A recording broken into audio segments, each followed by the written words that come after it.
அரக்கர்கள் வானில் இருந்து இறங்குவதில்லை, மனிதன் தான் தீமை செய்து அரக்கனாகிறான். இதயத்தில் தர்மம் என்றும் உறங்குவதில்லை, இதை உணர்பவன் தானே மீண்டும் மனிதன் ஆகிறான். இங்கு எதை தேடி வந்தோம் என்று, எதுவாக ஆனோம் என்று அறியாதவன் மிருகமாகிறான்.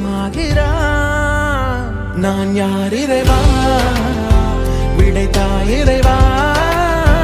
நான் யார் இறைவா, பதில் சொல்ல மண்ணில் வருவாயா. அரக்கர்கள் வானில் இருந்து இறங்குவதில்லை, மனிதன் தான் தீமை செய்து அரக்கனாகிறான். இதயத்தில் தர்மம் என்றும் உறங்குவதில்லை, இதை உணர்பவன் தானே மீண்டும் மனிதன் ஆகிறான். இங்கு எதை தேடி வந்தோம் என்று, எதுவாக ஆனோம் என்று அறியாதவன் மிருகமாகிறான். நான் யார் இறைவா, விடைத்தாய் இறைவா. நான் யார் இறைவா, பதில் சொல்ல